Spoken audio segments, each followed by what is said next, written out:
저는 오늘 이 37편 말씀부터 50절까지 말씀의 내용을 보면 한 가지인데 두 가지로 표현할 수가 있는데 뭔가 하면 내가 하면은 굉장히 어려운 일인데 하나님이 하시면 아주 쉽다고 하는 것을 말씀해 주고 있어요. 내가 하면 너무 힘들고 어려운 일을 하나님이 하시면 우리 가장 쉬운 일은 뭐 거저 먹기, 누워서 떡 먹기 이렇게 표현하잖아요.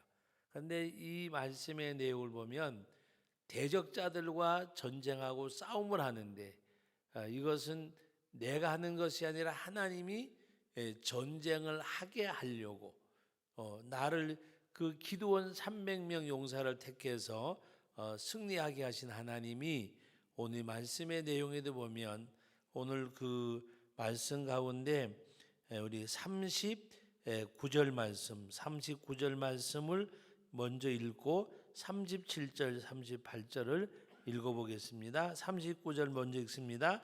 주께서 나를 전쟁하게 하려고 능력으로 내게 띠띠우사 일어나 나를 치는 자들이 내게 굴복하게 하셨나이다. 내가 내 원수를 뒤쫓아가리니 그들이 망하기 전에는 돌아서지 아니하리이다. 내가 그들을 쳐서 능히 일어나지 못하게 하리니 그들이 내 발 아래 엎드러지리이다. 37절과 38절은 원수를 뒤쫓아가서 망하기 전에는 돌아서지 아니하고 그들을 능히 서서 능히 일어나지 못하게 하리니 그들이 내 발 아래 엎드러질 것입니다. 이것은 오늘 이 말씀의 내용이 다윗이 교만해서 하는 말이 아니라 이 37절과 38절 말씀을 고백하는 배경이 바로 39절이잖아요. 주께서 나를 전쟁하게 하려고 능력으로 내게 띄우시니 그러므로 원수를 뒤쫓아가고 망하기 전에는 돌아서지 아니하고 쳐서 능히 일어나지 못하게 할 것이라. 왜? 하나님이 하시기 때문에. 그래서 말씀드린 대로 내가 하면 어려운데 하나님이 하시면 아주 쉽다는 것보다 하나님이 하시기 때문에 승리할 수 있음을 말씀하는 내용입니다. 또 다른 표현으로 말하면 내가 하면 실패할 것인데 하나님이 하시면 실패하지 성공하는 것, 승리하는 것, 이기는 것. 그래서 오늘 그것을 말씀하고 있습니다. 그러면서 뭐라고 또 고백을 하는가 하면 그 하나님이 그 전쟁하는 과정 속에서 일어나는 일들을 말씀 앞에 말씀하고 있는데 우리 바로 그 40절과 41절 두 절 다 같이 읽어봅니다. 또 주께서 내 원수들에게 등을 내게로 향하게 하시고 나를 미워하는 자들을 내게 끊어버리게 하셨나이다. 그들이 부르짖으나 구원할 자가 없었고 여호와께 부르짖어도 그들에게 대답하지 아니하셨나이다. 여러분 생각해 보세요. 전쟁을 하는데 마주보고 싸워도 상대가 되는데 나를 대적하는 자들이 등을 보이고 있다 그랬습니다. 등을. 그러므로 여러분 생각해 보세요. 만약에 전쟁을 하는데 병사가 칼을 들었는데 요새는 칼이 없겠지만 그 당시에 칼을 들었는데 등을 보이고 있으면 얼마든지 능히 그들을 멸할 수가 있잖아요. 하나님이 이같이 하셨음을 다윗이 고백을 합니다.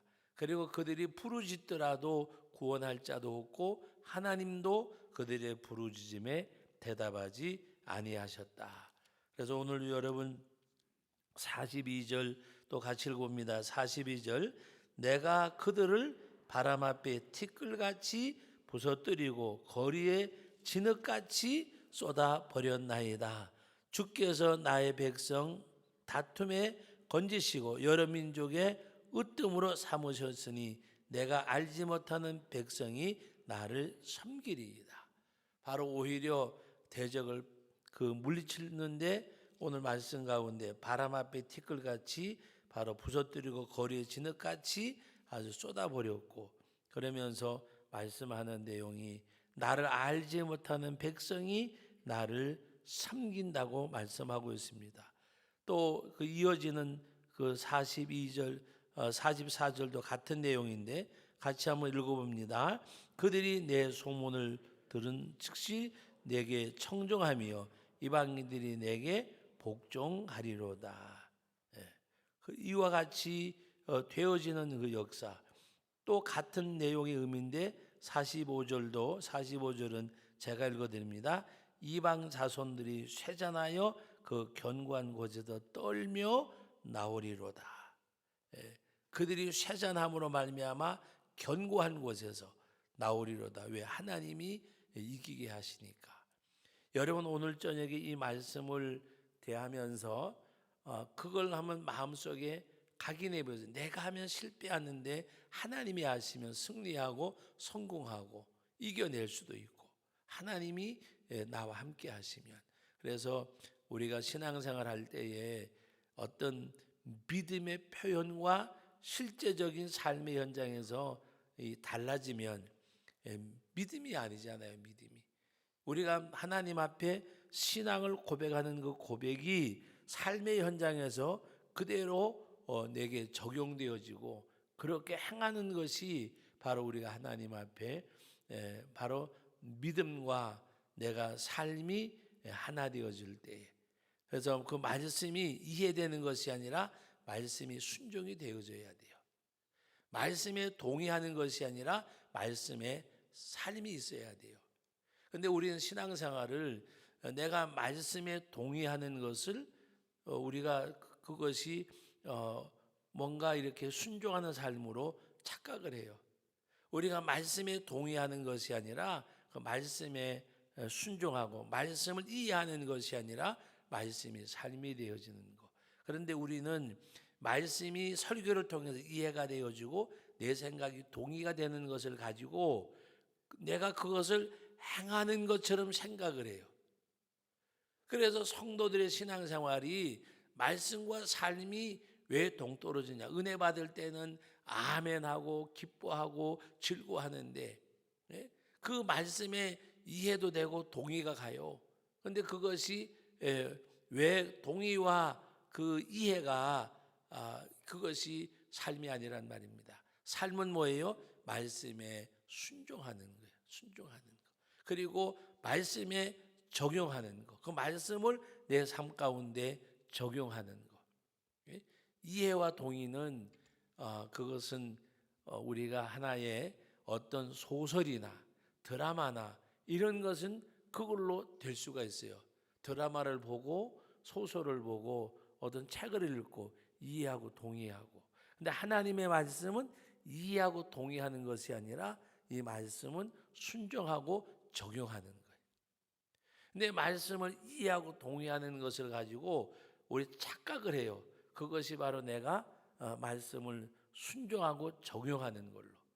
말씀의 순종과 적용은 이해와 동의로 되어지는 것이 아니고 이해가 되고 동의가 되어지면 그 말씀에 순종하고 생활에 적용을 해야 돼요. 적용을 해야. 제가 언젠가 말씀을 드렸어요. 말씀을 읽으면서도 여러분이 일기는 아니더라도 말씀을 읽는 가운데 때로는 여러분들이 내게 그 이해가 되어지고 그리고 내가 어떻게 살아야 되고 말씀의 일지를 써가면 적용이 훈련이 되어져요. 적용 훈련이. 그런데 수많은 사람이 설교자를 통해서 은혜를 받고 뭐 아멘하고 그냥 막 뜨겁게 찬송 부르고 그럴 때는 막 세상이 뒤잡을 것 같고 나 혼자 예수 다 믿는 것 같고 그런데 막상 생활 속에 나가면 또 어제나 그저께나 오늘이나 변화가 없어요. 왜 그런가 하면 말씀이 순종하지 않고 생활에 적용을 하지 않기 때문에. 말씀에 적용하는 것은 여러분들이 오늘 밤부터라도 내가 자기 전에 오늘 내가 하루 어떻게 살았나 아침부터 잠자리 들 때까지 그렇게 하는 가운데 내가 과연 말씀을 적용시킨 삶이 얼마나 될까? 원수까지도 사랑하라고 했는데 또 내가 오늘 누구를 만났는데 그냥 정말 내가 그때 사랑으로 대했는가? 하나님 앞에 오늘 우리들이 그 어떤 구체적인 그 적용이 되어지려고 할 때래야. 예? 그리고 선한 일을 좋아하고 선한 일을 많이 하고, 그런데 내가 오늘 하루 과연 어떤 일을 했는가 하는 가운데서, 그래서 여러분 설교 드릴 때에 이해되고 내가 동의하고 아멘하고 한다고 해가지고 그것이 삶으로 내게 적응이 안 되면 또 그것이 반복되는 거예요. 반복되는 거. 그래서 예배당 안에서의 성도와 예배당 밖에서의 내 모습이 달라지는 거예요. 여러분, 그 기독교 문화가 오래 이렇게 정착이 되어지고 또 생활 속에 살아가는 분들이 한국에 오면 놀라는 것이 있대요. 이렇게 대형 교회나 또 뭐 교회나 가보면 다 뜨겁게 열심히 기도하고 교회마다 이렇게 많은 성도들이 모이고, 예를 들어서 우리 한국 교회 대형 교회들은 뭐 8만 명이 모이니 10만 명이 모이니 많이 모이지 않아요. 가보면 정말 뜨겁게 예배드리고, 그런데 예배당 안에는 가보면 다 성도들이 많은데 예배당 밖에만 가보면 예수 믿는 사람이 안 보인대요. 그 기독교 문화가 정착되어 있는 그 교인들이 한국에 와서 교회 예배당 안에 가서 보고 놀라고 또 밖에 와서 보고 놀란대요.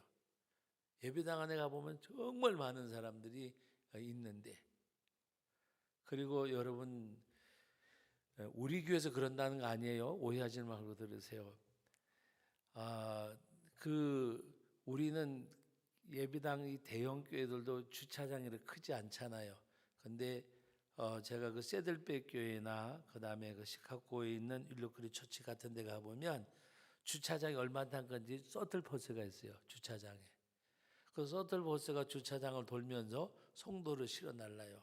그런데 그건 이거 제가 그 소리 듣고 조금은 좀 창피하기도 했어요. 어떤 분이 한국에 와가지고 예배를 했는데 교회 주차장에서 싸우는 거는 한국 교회밖에 못 봤다 그래요. 다 예배드리러 왔는데 그런데 그분들은 주차하다가 서로 사고가 나도 제 눈으로 봤어요.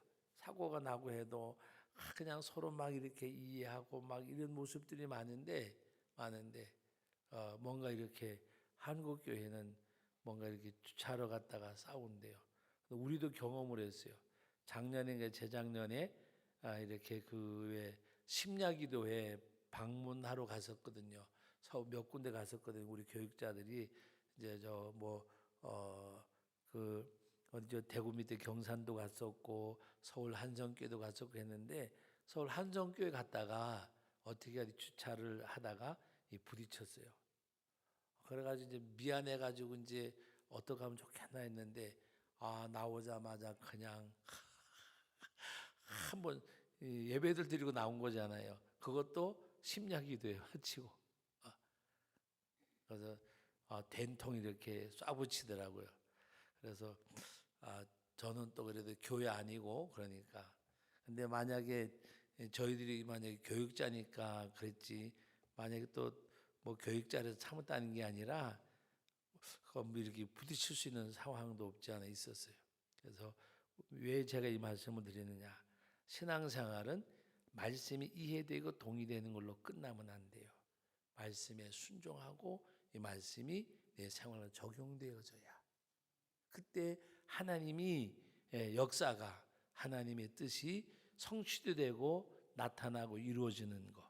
그래서 오늘 그 말씀 속에서 다윗이 고백하는 내용은 하나님이 하셨습니다. 하나님께서 하셨습니다. 여러분들도 아마 보신 분 있을 거예요.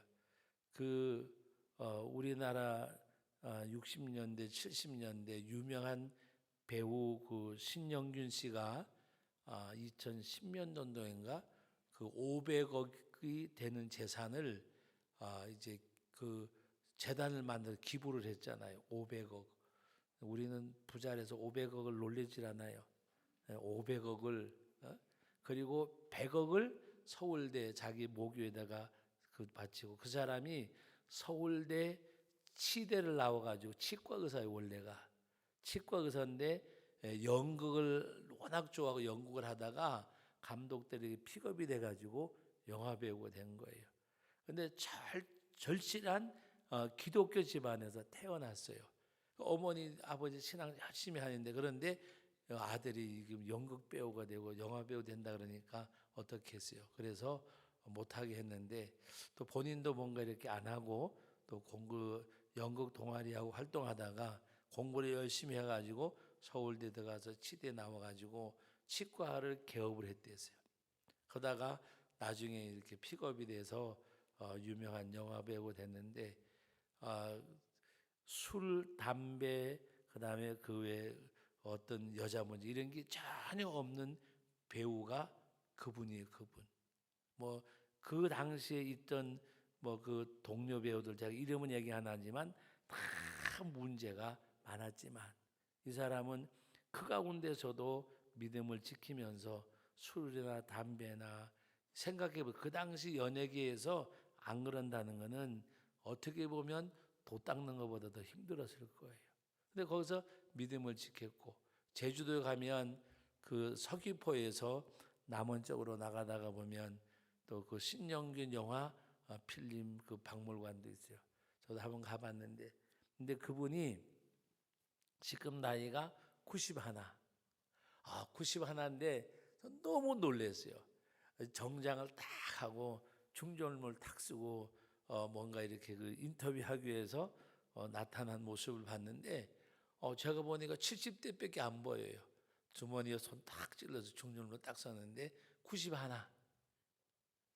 근데 그분이 뭐라고 이야기했는가 하면, 그 자기 딸이 같이 이제 그랬는데, 자기 딸에게 내가 세상 떠날 때에는 뭐 그것도 다 필요 없겠지만 그동안에 자기가 사용하던 약간 낡은 가죽 성경, 내 관에다가는 이거 하나 넣어주면 나는 다 내가 가지고 있는 거. 자녀들은 다 저들이 자기들 앞길 닦아서 살만하니까 자녀들을 가르치고 자녀들이 자기 스스로 이렇게 직장도 좀 하면서 살만하다는 거. 그러니까 자기 재산은 자녀들에게 물려주지 않고, 그리고 이제 남은 재산도 갈 때 다 사회하는, 600억을 이제 사회에다 내놨는데 남은 게 또 얼마인지 모르겠지만, 제가 속으로 해서 성도께 조금만 띄주면 좋겠는데, 여러분 생각해 보세요. 그 믿음의 마음이 아니면 그런 일을 할 수 있겠는가? 그래서 그 장학금으로도 주고 많은, 그래서 디모데전서 6장에 있는 말씀대로 선을 좋아하고 선한 일을 많이 하고, 그리고 그 사람에게 딱 그게 적용되는 이야기야. 너그러운 자가 되라. 장래 너희를 위해 좋은 터를 쌓아놓는 거라. 그 사람이 그렇게 살아왔어요. 네. 여러분 똑같은 시대에 그 신영균 씨가 그 얘기를 하더라고요. 윤정희 씨하고 작품을 한 40편 정도를 했대요. 그러면서 너무 지금 안타까운 거는, 그 윤정희 씨도 보면 뭐 이혼했다 재혼하고 막 그랬잖아요. 그런데 지금 그 뭐죠?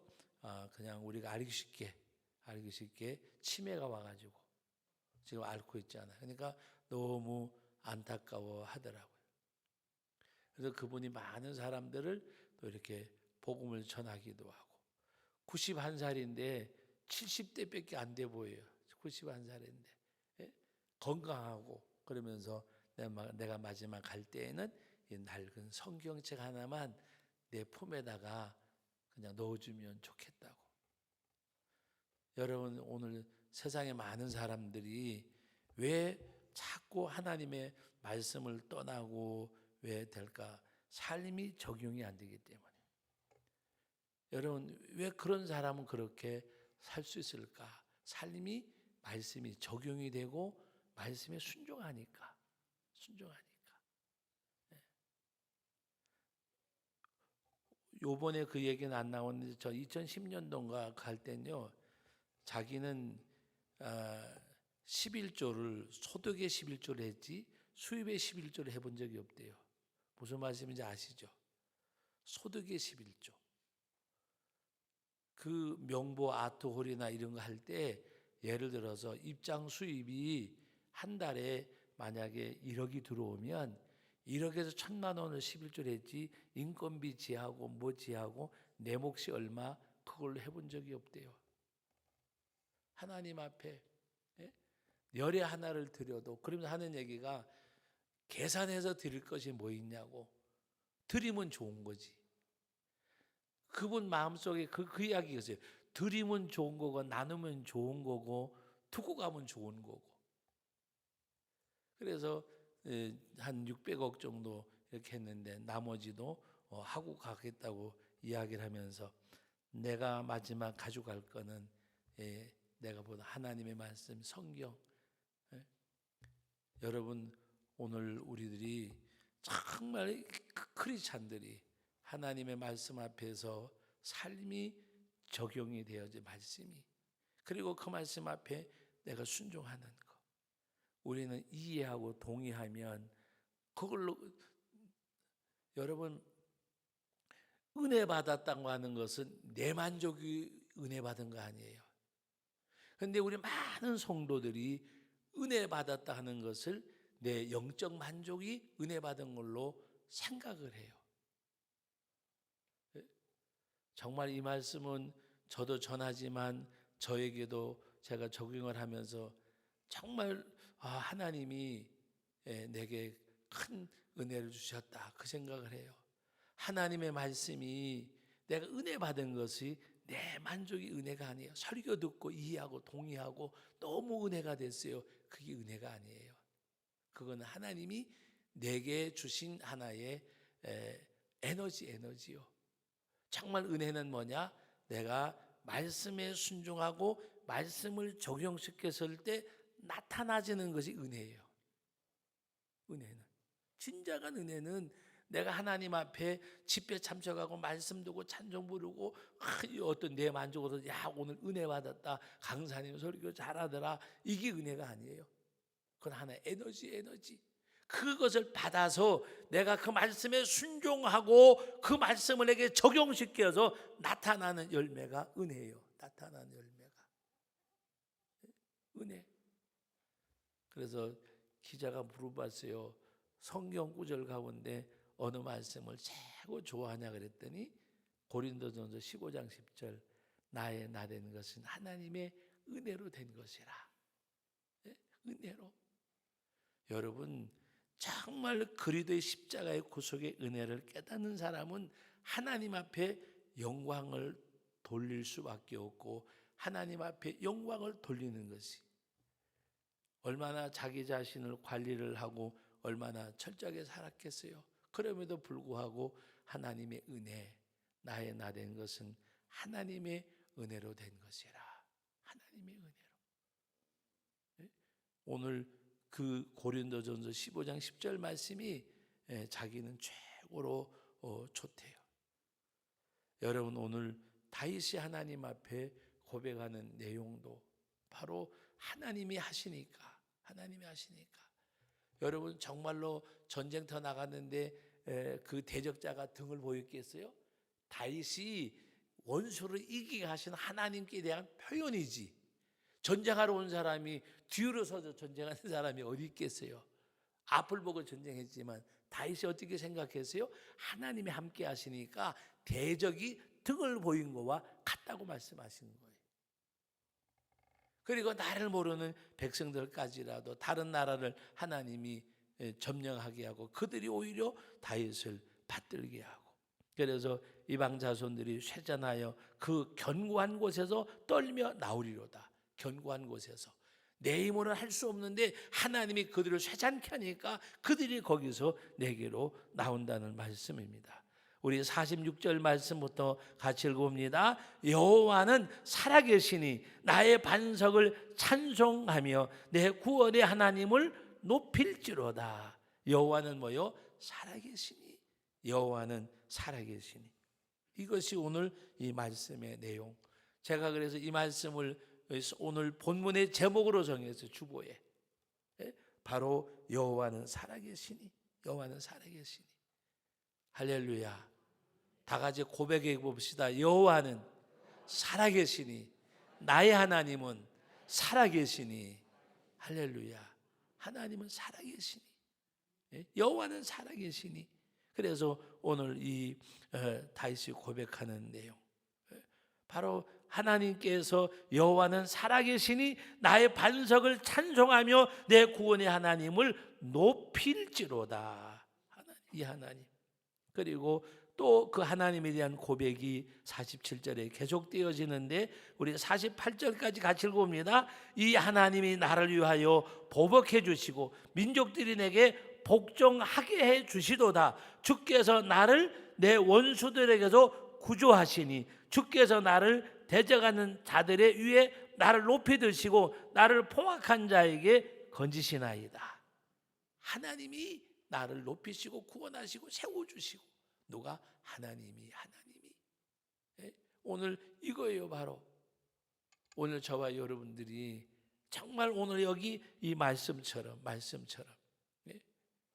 이 말씀을 읽고 준비하는데 괜히 혼자 기분이 좋더라고요. 괜히 하나님 앞에 정말 우리가 다윗처럼 이같이 하나님 앞에 여호와는 살아계셔서 그 하나님을 내가 찬송하고 내 구원 하나님을 내가 높인다.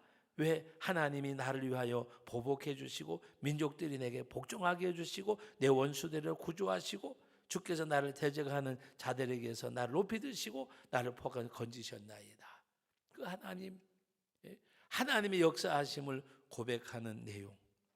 그리고 마지막 그 49절과 50절의 말씀은 이 하나님을 다시 한번 찬송하는 말씀이에요. 여러분 생각해 보세요. 내 개인이 하나님을 경험하고 하나님의 역사를 체험하고 그리고 내가 하나님을 찬양한다고 생각하면 여러분 그보다도 아름다운 삶이 어디 있겠어요? 오늘 이 말씀이 그걸 말씀하고 있습니다. 그래서 오늘 저와 여러분들도 하나님이 살아계셔서 그 하나님이 나를 위해서 역사하시는 그 은혜. 그래서 제가 오늘 이 말씀을 하면서 신영희 씨 얘기를 했는데 정말 하나님 앞에 아름답게 드려지는 그 모습. 그보다 젊은 사람들도 뭔가 이렇게 그 치매가 와가지고 고생하고 하는데 누가 봐도 91살이 아니더라고요. 누가 봐도. 그래서 제가 속으로 그랬어요. 하나님 아버지 나도 91살까지 저렇게 건강하게 해주세요. 욕심인지 모르지만 생각해보죠. 91가 됐는데 한 70대 초반밖에 안 돼 보여요. 얼마나 근데 그 말 한마디 또 그 모든 것들이 보니까 너무 정말 하나님 그 은혜, 하나님의 역사하심 그걸 고백하고 드릴 수 있어서 나눌 수 있어서 행복하다고. 하나님 앞에 드릴 수 있고 나눌 수 있고 그리고 내려놓을 수 있어서 그리고 하나님 나라에 대한 확신, 천국에 대한 그 나라를 바라보고 살아가는 얼마나 멋져요. 저는 그래서 그분을 보고 연예인들 가운데도 이런 사람이 있었구나. 옛날에 들었는데도 그냥 또 잊어먹고 오늘 다시 이렇게 보면서 참 귀한 분이로구나 그 생각을 해봤어요. 오늘 저와 여러분들이 이 다윗도 하나님이 살아계시니 그 하나님이 나를 대적 가운데 건져주시고 그리고 오늘 마지막 49절 50절 하나님을 찬양하는 말씀 우리 다 같이 한번 읽어봅니다. 49절 50절 여호와여 이름으로 내가 이방 나라들 중에서 주께 감사하며 주의 이름을 찬송하리이다. 여호와께서 그 왕에게 큰 구원을 주시며 기름 부음 받은 자에게 인자를 베푸시며 영원토록 다윗과 그 후손에게로다. 아멘. 여러분 오늘 이 말씀 여호와께서 그 왕에게 큰 구원을 베푸시며 여호와께서 나에게 큰 구원을 베푸시며 기름 부음 받은 자에게 인자를 베푸시며 영원토록 나와 내 후손들에게 있도다. 이렇게 고백할 수 있는 여러분들이 되시기를 주의 이름으로 축복합니다. 예? 다윗이 같이 고백했으면 우리도 그같이 고백할 수 있는 것. 그래서 그 여호와 주께 감사하며 주의 이름을 찬송하리이다. 지난주도 설교하면서 말씀을 드렸어요. 하나님께 감사하며 그 하나님 앞에 찬송할 수 있는 성도. 예? 오늘 이 말씀 속에서도 그것을 보여주고 있습니다. 예? 여러분 오늘 저녁 우리 함께 기도할 때에 하나님, 내가 하나님의 은혜를 깊이 깨닫고 하나님 앞에 감사하고 찬송하며 사는 내 인생, 내 삶이 되게 해달라고 먼저 기도하고, 그리고 우리가 기도 제목 가지고 기도할 수 있었으면 좋겠습니다.